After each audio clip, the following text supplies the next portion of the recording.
घर की औरत। कहते हैं ना, घर दीवारों से नहीं, उसके अंदर रहने वाले लोगों से बनता है। लेकिन क्या हो जब घर के लोग ऐसे हो? सारा दिन खाती रहती हो, सोती रहती हो, कोई काम नहीं है तुम्हारे पास।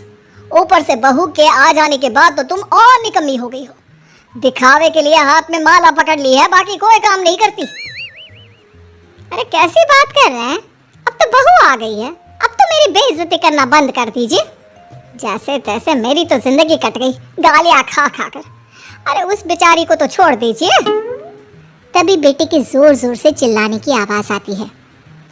कहा था ना तुमसे रिजाइन कर दो, क्यों नहीं किया? और ये पर्स लटका कर कहाँ निकली? चलो कमरे में काम करो घर का। बहू बेटे की लड़ाई सुनकर सास ससुर बाहर आ जाते हैं। सामने खड़ी होती है नई नवेली बहू रीमा। देख लीजिए माँ जी, शादी से पहले तो मेरे माँ पापा के सामने कहा था कि शादी के बाद नौकरी करने देंगे, लेकिन अब क्या कह रहे हैं? तो तुम माँ जी को क्यों बोल रही है बहू? अब उसका मन रहा होगा, अब नहीं है। पर पिताजी, उसके मन से मेरा करियर तो नहीं चल सकता ना। ससुर को बहू की बात पर गुस्सा आ जाता है। वो बेटी की तरफ देखता है। पापा से जबान लड़ाती है, रुक। ये बोलकर वो पत्नी को खींचकर कमरे में ले जाता है और बंद कर देता है। ये सब देखकर सास दुखी हो जाती है। पति के जाने के बाद सास बेटे से कहती है, देख बेटा, अब जमाना कुछ और है। तेरे पिता ने घर में औरतों की कद्र नहीं की, लेकिन तू ऐसा ना बन। शहर की समझदार पढ़ी लिखी लड़की से शादी की है तूने, उसका ख्याल रखा कर, तमीज से पेश आया कर। जा, बहू को कमरे से बाहर ले आ। लेकिन बेटा नहीं मानता और बहू कमरे में सारा दिन बंद रहती है। शाम को बेटा बाहर जाता है कि सास चाय और बिस्कुट लेकर बहू के कमरे में जाती है। बहू बेटा ये ले, चाय पी ले। रो रो कर कैसी शक्ल बना ली है बेटा। माँ जी, ये कैसे लोग हैं?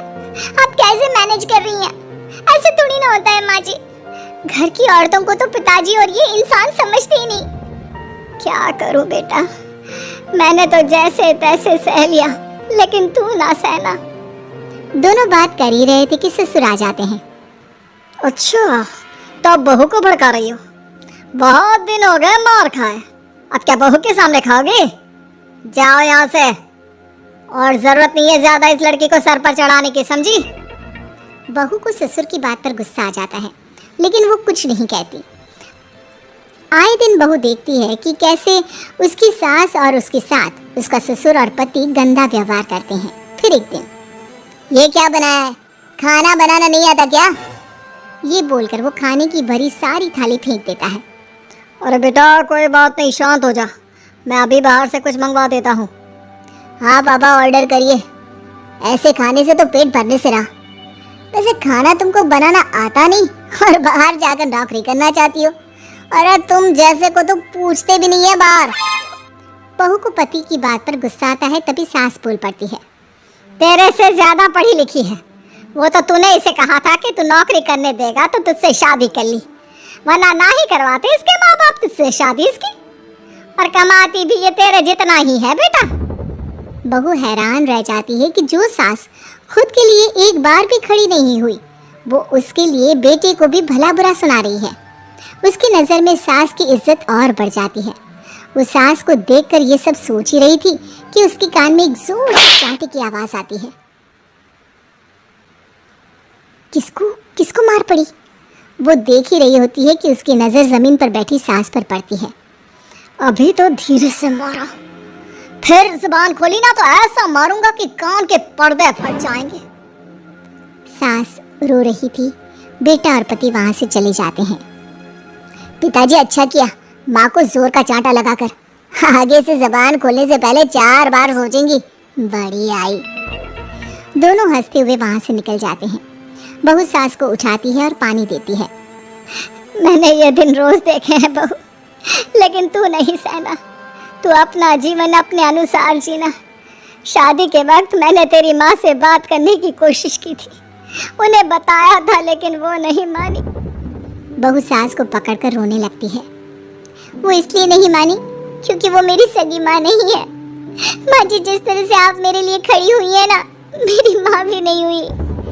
बेटा मैं तेरा भला चाहती हूँ, तू नौकरी इस घर में रहकर तो नहीं कर पाएगी, एक काम कर, इस घर से चली जा, पैसे कमा और खुश रह। माँ जी, हो सकता है कल तक मैं आपके इस फैसले को मान जाती, लेकिन आज नहीं। माँ जी, आप यहाँ इस नर्क को झेले और मैं आपको छोड़कर चली जाऊं? नहीं, कभी नहीं। अगले रोज, सुनिए, वो क्या है ना, मुझे कुछ कपड़े और गहनों की जरूरत है, तो जरा पैसे दीजिए ना। अब आप घर के मर्द हो तो पैसे तो आपसे ही मांगूंगे ना। बुरा तो नहीं लग रहा ना आपको? नहीं नहीं, बुरा क्यों लगेगा, ये लो कार्ड, कर लेना शॉपिंग।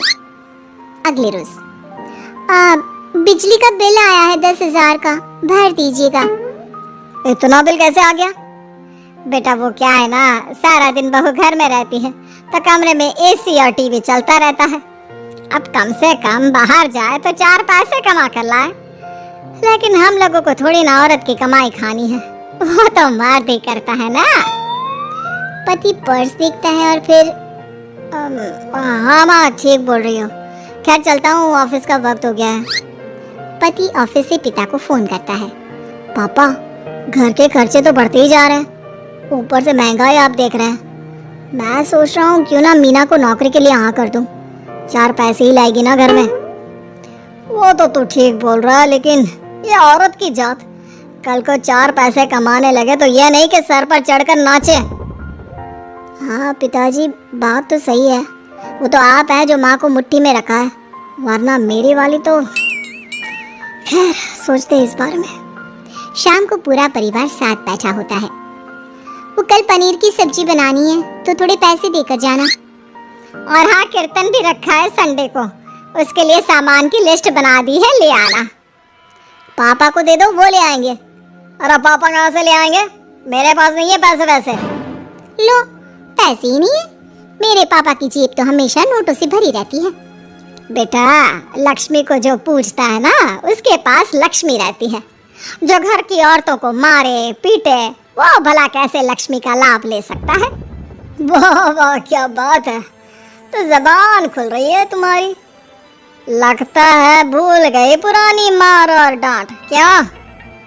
हाँ माँ जी, शांत हो जाइए, मैं नहीं देख सकती आपको मार खाता, और फिर हो सकता है कि मैं आपको बचाने आऊँ तो ये भी मुझे मारे। ठीक है बहू, मैं कुछ नहीं कहती, तू ये लिस्ट बस दे दे, मैं चली आराम करने। फिर अगले रोज, सुनिए जी, वो मायके जाना है, वो क्या है ना, शादी के बाद से गई नहीं, तो ट्रेन की टिकट बुक करवा देना।